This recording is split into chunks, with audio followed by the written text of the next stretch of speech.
Polls are closing across the state, but it's still too early to call a winner. Thanks for tuning in to this edition of Daily Iowan TV for our special caucus coverage. From the Daily Iowan newsroom, I'm Emily Bussey. Caucus goers filled locations in all 99 counties tonight as part of the country's first presidential nominating process.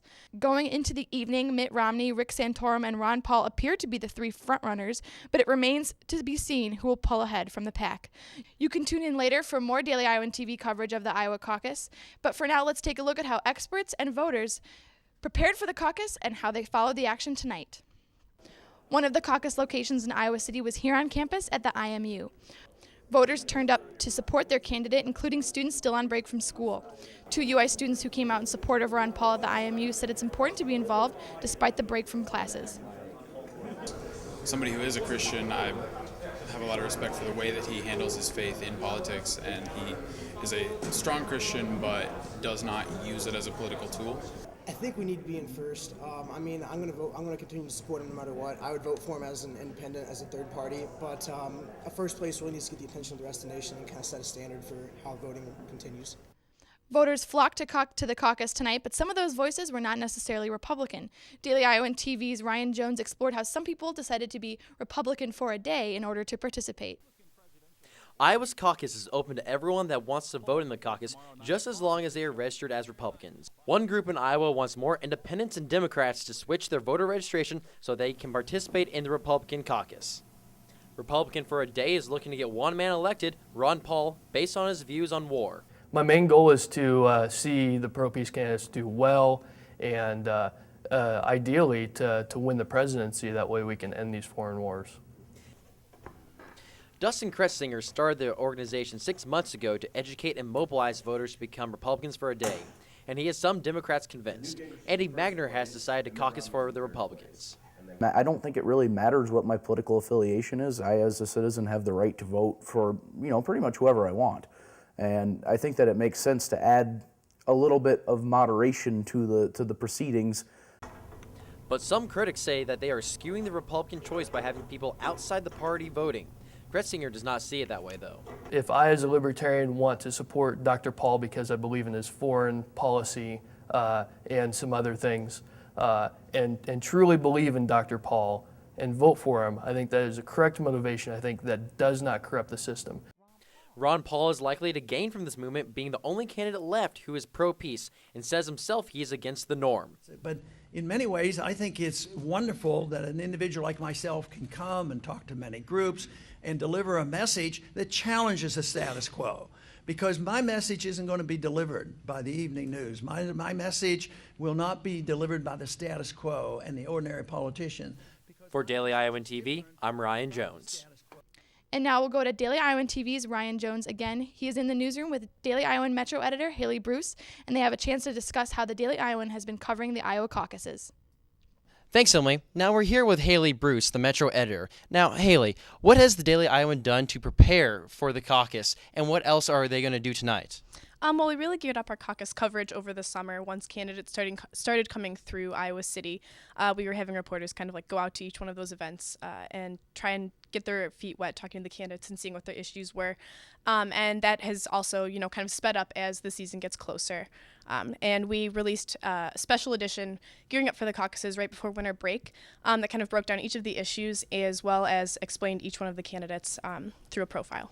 Great. Now, what has been the role of social media throughout all the different campaigns? Social media is always important, especially on campaign night, because everyone's really excited about the caucuses, and no one's really going to be waiting until the paper comes out the next day to figure out who won. So some of what the Daily Iowan is doing tonight is, we have reporters out at each one of the different precincts, and they're kind of going to be reporting back, seeing what issues are important in Johnson County, how students are voting, and then we're going to make sure to get that information up on the web as soon as possible for our readers tonight. All right, great. Thank you very much. Thank you. Now back to you, Emily. Thanks, Ryan. And again, the Daily Iowan has not yet projected who will win tonight's Iowa caucuses, so stay tuned throughout the night for an update on the contest. And the Occupy Iowa City and Occupy Iowa protests have been running for months now in conjunction with the nationwide and international Occupy protests. Daily Iowan TV's Reed Chandler took a look at how Occupy protests in Iowa and around the world have got involved in the campaign. They're calling it the first in the nation caucus occupation, and Occupy protesters from all over, out west, down under, even where it all began, are converging in Des Moines to protest at the Iowa caucuses. Please get in the car. You're under arrest for trespassing. Sit down. Sit down. The call to the Iowa Capitol was made by the Occupy Des Moines group, who released an official statement declaring, from December 26th until the Iowa caucus on January 3rd, a convergence of American voices such as this country has never seen before will descend upon Des Moines. We are the 99%, and we will be heard. Last Tuesday, a week before the caucuses, occupiers held a People's Caucus to discuss which candidates they disliked most. Then Wednesday through Friday, they split up and protested at each candidate's office and Obama's office as well. Saturday through Monday, they followed candidates on the trail, protesting at events, but they promised to remain quiet on Tuesday for the caucuses, claiming they aren't targeting voters. But 12 protesters were arrested for blocking Democratic Party headquarters last Thursday. I'm standing at College Green Park, where Occupy Iowa City protesters have had camp set up for months now. The camp's a bit stripped down and no one's here right now, and Occupy Iowa City protesters stated they did not plan to participate in the Occupy Caucus event today in Des Moines. But according to the Occupy Iowa City statement, all actions committed by the Occupy Wall Street movement are supported by them as well. I'm Reed Chandler, Daily Iowan TV. And though most students have been off campus for the last 2 weeks on winter break, members of the UI College Republicans have been busy preparing for their involvement in the Iowa caucuses and beyond. Daily Iowan TV's Ryan Jones has more on the story. The Republican race starts at Iowa, but it does not end there, and University of Iowa College Republicans' work does not either. They have been preparing for the work ahead.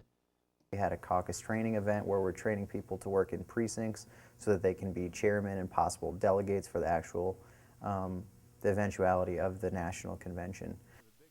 The college Republicans have been training their members to lead their districts during the caucus. After that, if promoted, a leader keeps rising until they reach the final spot of being a delegate for the state of Iowa. The college Republicans' goal is to have a student be one of the delegates at the Republican convention. But what does a chairman of a precinct do? We'll meet at their designated precincts, whichever one they vote in. At about 7 o'clock, every campaign will have a spokesman. They will give a short speech, and then they will vote. It's basically just a straw poll, and they will vote for the necessary candidate. Once everything is tallied up, we call Des Moines, and we say, all right, well, in this precinct, this candidate won, so on and so forth, and that's how that goes. The college Republicans do not endorse a single candidate. Instead, they promote the GOP as a whole to the Iowa City community. But individuals inside the college Republicans have started their own separate student organizations to promote one candidate. For Daily Iowan TV, I'm Ryan Jones. Though the Iowa caucuses are over for tonight, the race to secure the GOP nomination is far from over.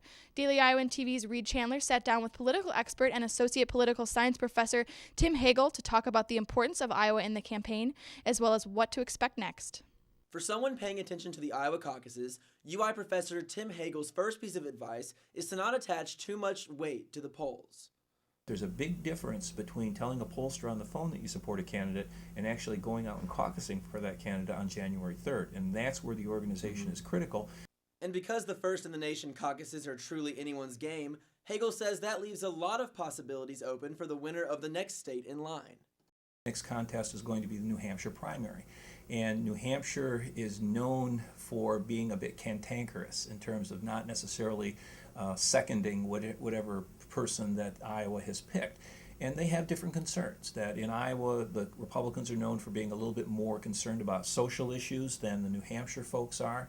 And so maybe they're in New Hampshire concerned more about some of the fiscal things or take a different perspective on it, maybe a little bit more of a libertarian flavor, which could help Ron Paul in particular this time around, or Huntsman. Again, you get that different flavor, and so it's not just one right after the other cookie cutter kind of a thing where you have that variation. And after Iowa and New Hampshire pass along their winner, Hagel says the third state to hold a primary, South Carolina, will likely have a better idea on who deserves the nomination. South Carolina has done a very good job of picking the eventual Republican nominee for the last 5 or 6 contested times they've had Republican, or sort of an open Republican seat. We'll see if that's going to be true this time, because you could have a scenario where each of the 3 states picks a different person, and then it's all down to Florida.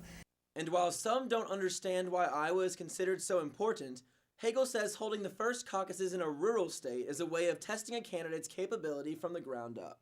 Our job here in Iowa, and the same is true in New Hampshire as well, to really do a good job of testing the candidates to see whether they have a good message, whether they have what it takes to become the nominee. How are candidates doing? Are they able to put together an organization that can actually bring people out on caucus night, which is usually in the winter, this time of course on January 3rd, which is earlier than usual. But if you can't do that, then maybe you can't put together a 50-state campaign that's needed for the general election. I'm Reed Chandler, Daily Iowan TV. Thanks for tuning in to this special edition of Daily Iowan TV, and be sure to check out more Daily Iowan coverage of the Iowa caucuses at dailyiowan.com. I'm Emily Bussey. Thanks for watching.